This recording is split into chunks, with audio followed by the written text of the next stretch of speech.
उस वुल्फ एकला को चीरता हुआ वो भाला सीधा सिकंदर की छाती में जाता था। सिकंदर जमीन पे धूल चाट रहा था। काली राज्य था मगध। मगध साम्राज्य की राजधानी थी पाटलिपुत्र। मगध का सम्राट था धनानंद। तो धन में बड़ा आनंद था। है जिसका नाम है झेलम। इसको यूनानी लैंग्वेज में, ग्रीक लैंग्वेज में, यूनानी भाषा में हाइडेस्पस कहा जाता है। नदी है, ये है सिंधु। इस सिंधु नदी को यूनानी लैंग्वेज में कहा जाता है, ग्रीक लैंग्वेज में इंडस। साम्राज्य था, एक राज्य था। उस राज्य का नाम था, दो राज्य थे इसके बीच में। एक राज्य का नाम था पौरव, पौरव राज्य, और एक राज्य का नाम था आंबी। राज्य के महाराज थे महाराज पुरुषोत्तम, जिसको यूनानियों ने पोरस लिखा। और आंबी राज्य जिसकी राजधानी तक्षशिला थी, इस आंबी राज्य का राजा था महाराज अंबी। एक क्षत्रिय राजा थे और दोनों में भयंकर वाली दुश्मनी थी। सिकंदर पहुंच चुका था जयसिसा पूर्व की।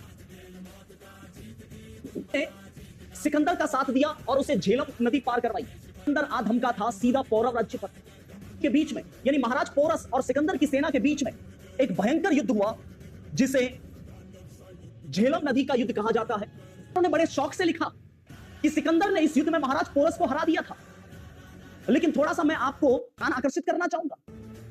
भारतीय इतिहासकारों ने बड़े शौक से भारत के इतिहास में लिखा कि महाराज पोरस हार गए थे, लेकिन खुद यूनानी ये कहते हैं कि महाराज पोरस से सिकंदर ने संधि की। ये वामपंथी विचारधारा के इतिहासकारों से मैं ये पूछना चाहता हूं कि भला संधि कौन करता है, हारने वाला या जीतने वाला? सिकंदर, जिसने लगातार 21 साल तक भारत से बाहर खून बहा रखा है, वो सिकंदर जो किसी के ऊपर दया नहीं देखता था, जहां जाता था लाशों के ढेर बिछा देता था, वो सिकंदर अचानक हिंदुस्तान के दरवाजे पर आकर महाराज पोरस से संधि करेगा? कैसे मान ले? बात तो हम उन्हें पोरस क्यों कहे, यूनानी थोड़ी हम, महाराज पुरुषोत्तम कहे। पर तरस नहीं खाया, वो महाराज पोरस को उनका राज्य लौटाएगा।